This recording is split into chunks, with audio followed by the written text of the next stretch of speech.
सभी भाई लोगों को। तो उम्मीद करता हूँ कि आप अच्छे होंगे, आपकी तैयारी अच्छी चल रही होगी।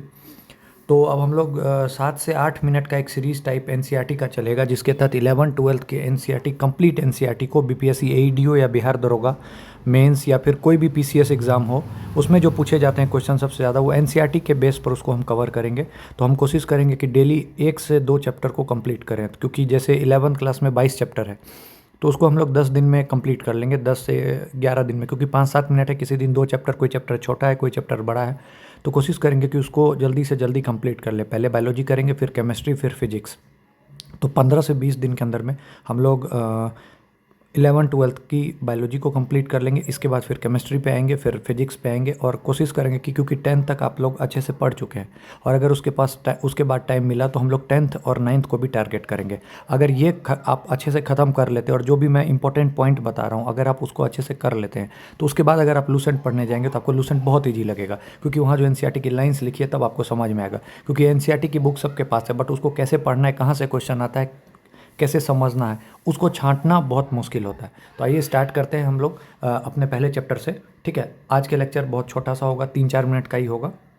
ठीक है, क्योंकि उसमें चैप्टर 1 जो है द लिविंग वर्ल्ड, इसको पढ़ेंगे, इसमें से कहाँ से क्वेश्चन पूछे जा सकते हैं, और बाकी धीरे धीरे करके हम एक एक करके सब चैप्टर को लेते जाएंगे। कोशिश करूँगा बायोलॉजी को जितना जल्दी हो सके ख़त्म कर दूँ, जो इंपॉर्टेंट चीज़ है उसको बताऊँ, क्योंकि अभी हमारे पास इतना ज़्यादा टाइम नहीं है कि हम लोग एक एक चीज़ को अच्छे से पढ़ सकते हैं। बट जहाँ से क्वेश्चन आएगा, पॉसिबली 99% हम लोग उस चीज़ को पक्का टारगेट करेंगे, हम उससे गो थ्रू होंगे। तो आपको एक काम करना है, अपने पास एनसीईआरटी हो तो एनसीईआरटी रखिए बुक, अगर आपके पास पीडीएफ है तो पीडीएफ से पढ़िए, और जो चीज़ बोल रहा हूँ उसको लिख लीजिए, और लास्ट में वही आपका नोट्स हो जाएगा। आपको इधर उधर भटकने की ज़रूरत नहीं है, क्योंकि आप देख रहे हैं हर जगह क्वेश्चन एनसीईआरटी से आ रहा है। तो आइए स्टार्ट करते हैं। तो diversity in the living world, ये देखिए, इसमें आपको सबसे पहले बायोलॉजी की डेफिनेशंस वगैरह बताया गया है कि बायोलॉजी क्या है। तो एक science of living forms and living processes है। ठीक है, अब इसी के अंदर में अगर आपको पता हो तो 2 टर्म बार बार पूछा जाता है, बायोटिक क्या होता है, एबायोटिक क्या होता है। तो बायोटिक याद रखिए, बायोटिक वो चीज़ है जो कि लिविंग चीज़ है। जैसे लिविंग में क्या हो गया, एनिमल्स हो गया, प्लांट्स हो गया, ये लिविंग है, तो ये बायोटिक हुए। अगर एबायोटिक पूछ देगा जिसमें जान नहीं है, जैसे एयर है, वाटर है, इन सब में जान नहीं है, तो ये एबायोटिक कहलाएगा। ठीक है, इसमें आप अगर अच्छे से अब देखते चलिएगा तो ये इसमें ये बताया जा रहा है कि अभी के टाइम में कैसे लिविंग ऑर्गेनिज्म एक दूसरे से रिलेटेड है, और जो पहले रह चुके हैं। ठीक है, ह्यूमन से कैसे एक रिवोल्यूशन है, जैसे जो है कल्चरल डाइवर्सिटी या कंजर्वेशन ऑफ बायोडाइवर्सिटी से रिलेटेड है। फिर इन्होंने मतलब क्लासिफिकेशन ऑफ प्लांट एनिमल के बारे में थोड़ा बहुत मतलब हल्का सा आइडिया दिया है। ठीक है, ठीक है, इससे हम अगर आगे बढ़ते हैं तो ये अर्नेस्ट मेयर, पहला क्वेश्चन जो आपसे पूछा जाएगा वो ये पूछा जाएगा कि डार्विन ऑफ 20th सेंचुरी किसको कहते हैं। तो याद रखिएगा अर्नेस्ट मेयर। ठीक है, यहाँ देखिए लिख रखा है the Darwin of 20th century. ठीक है, आप इसको अच्छे से मार्क कर लीजिए, अर्नेस्ट मेयर को कहा जाता है डार्विन ऑफ 20th सेंचुरी। ठीक है, इसमें फिर आप आगे से आगे बढ़िएगा। ठीक है, तो आपको समझ में आएगा। ठीक है, अब यहाँ से चैप्टर हमारा स्टार्ट होता है। तो लिविंग वर्ल्ड, वही जो चीज़ मैंने आपको बताया था, उसको अब हम यहाँ पे देखेंगे। ठीक है, तो ये पहला जो लाइन है वो है how wonderful is the living world, मतलब ये बता रहा है कि हमारा जो वर्ल्ड है वो कितना मतलब वंडरफुल है। ठीक है, इसमें ये लोग ये बात कर रहे हैं, देखिए अगर कंक्लूजन पूछेगा तो ये चीज़ बताएगा कि यहाँ क्या क्या है। ठीक है, यहाँ प्लांट्स है, एनिमल है, माउंटेन है, फॉरेस्ट है, ओशियन है, वाटर है, डेजर्ट है। ठीक है, तो सब कुछ बोल रहा है। ठीक है, मतलब ये हमारे ब्यूटी के, हमारी जो डाइवर्सिटी है उसको ये दर्शा रहा है। ठीक है, इस चीज़ को आप अच्छे से देख लीजिएगा। फिर उसके बाद आपसे यहाँ पे जो सबसे पहला चीज़ यूज किया गया है वो बायोडाइवर्सिटी यूज किया गया है। ठीक है, बायोडाइवर्सिटी की डेफिनेशन दे रखी है। बायोडाइवर्सिटी में बताया गया है कि बायोडाइवर्सिटी कहने का मतलब है कि कितने नंबर ऑफ ऑर्गेनिज्म जो कि अर्थ पे प्रेजेंट है उसको हम क्या बोलते हैं, अर्थ की बायोडाइवर्सिटी। और अभी तक जो जितने डिस्क्राइब्ड है वो है 1.7 से 1.8 मिलियन, यहाँ पे लिखा हुआ है, आप देखते रहिए।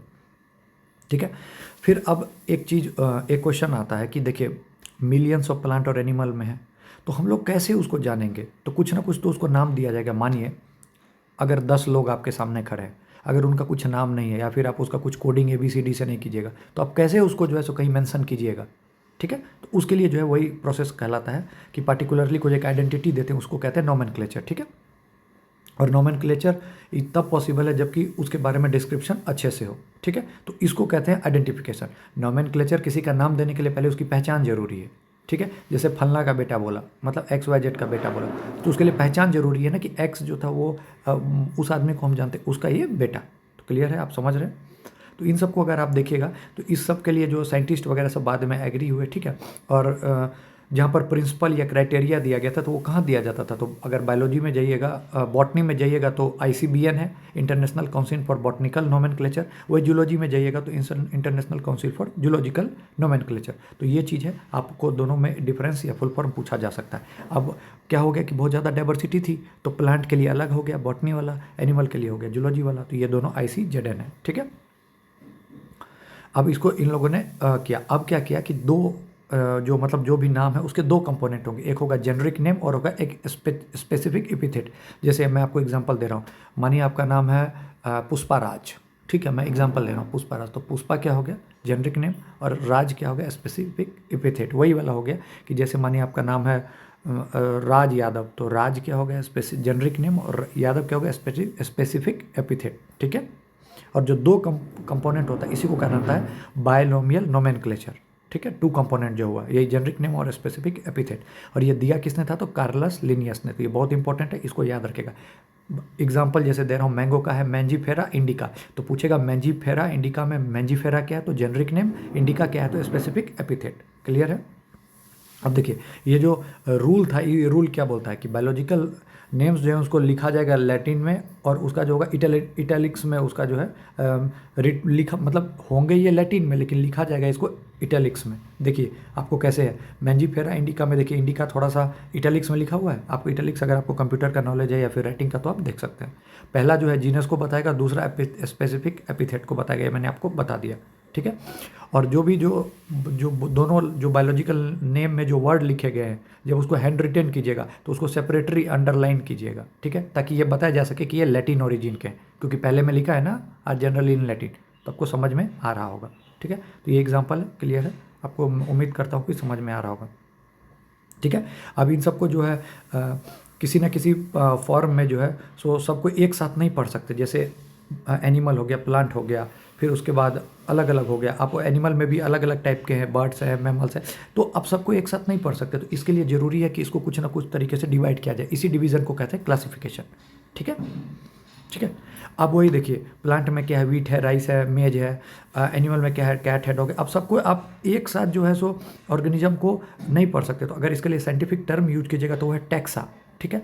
कैटेगरीज एट डिफरेंट लेवल पे, जैसे प्लांट एक अलग टैक्सा है, वीट अलग टैक्सा है, एनिमल एक अलग टैक्सा है, डॉग एक अलग टैक्सा है। सबको आप लोगों को इनको पढ़ना है, और इनकी अगर कलेक्टिव स्टडी कीजिएगा अलग अलग डिफरेंट क्या कहते हैं डिफरेंट टैक्सा की, इसी को कहा जाता है टैक्सोनॉमी।